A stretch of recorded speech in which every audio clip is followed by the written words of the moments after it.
সবাইকে বন্যার খবর জানাতে চাই।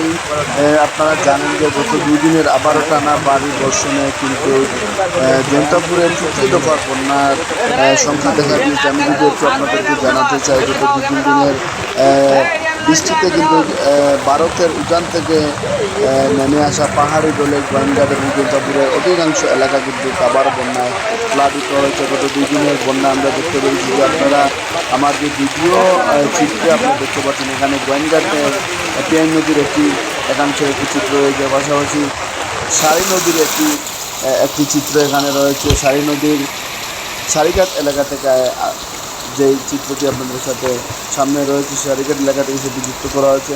তো সব মিলিয়ে আসলে আমি যদি গত 1 সপ্তাহ আগের খবর আপনাদেরকে জানাতে চাই, 1 সপ্তাহ পূর্বে কিন্তু এভাবে অবিরাম বৃষ্টির কারণে কিন্তু মানুষজন কিন্তু অনেকের বাড়িঘর তলিয়ে গিয়েছিল বন্যার পানিতে। সেই সুবাদে মানুষজন উপজেলা প্রশাসন কর্তৃক ঘোষিত যে আশ্রয়কেন্দ্রগুলো ছিল উপজেলার জৈন্তাপুর উপজেলার বিভিন্ন এলাকায় যে সরকারি বেসরকারি স্কুল প্রতিষ্ঠানগুলো, সেখানে কিন্তু মানুষজন আশ্রয় নিয়েছিল।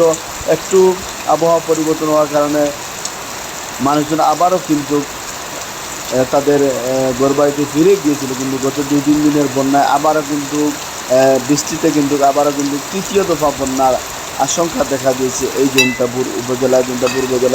6টি ইউনিয়নের অধিকাংশ এলাকাতেই কিন্তু আবারও বন্যার পানি বৃদ্ধি পেয়েছে।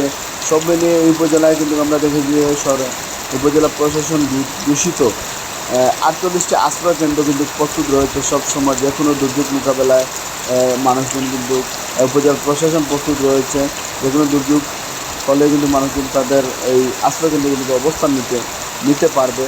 এখন পর্যন্ত আসলে গত রাত থেকে অবিরাম বৃষ্টি হচ্ছে জৈন্তাপুরে, থেমে থেমে বৃষ্টি আমরা লক্ষ্য করতে পারছি। তো সব মিলিয়ে এই অঞ্চলের মানুষের আশঙ্কা যে তৃতীয় দফার বন্যার কবলে হয়তো জৈন্তাপুরবাসী আবারও অপেক্ষা করছে।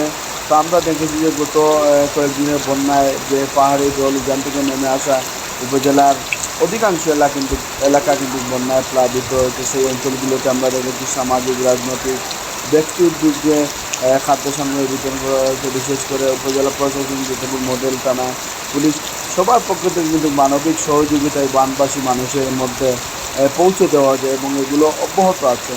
তো এই পর্যন্ত জৈন্তাপুর আসলে গত 2 দিনের বন্যা বা অবিরাম বৃষ্টিতে পরবর্তী সময়ে কী অবস্থা হবে এখনও বলা যাচ্ছে না। যত সময় যাবে হয়তো এর পরিবর্তন আসবে। বন্যার পানি যত সময় যাচ্ছে বন্যার পানি বৃদ্ধি পাচ্ছে। আমরা দেখেছি যে জাফলং টিআই নদী এবং সারি নদীর পানি কিন্তু অসংখ্য পরিমাণে বৃদ্ধি পেয়েছে। ভারতের থেকে উজান থেকে নেমে আসা পাহাড়ি ঢলে কিন্তু এই 2টি নদীই কিন্তু বিপদসীমার উপর দিয়ে বর্তমান প্রবাহিত হচ্ছে।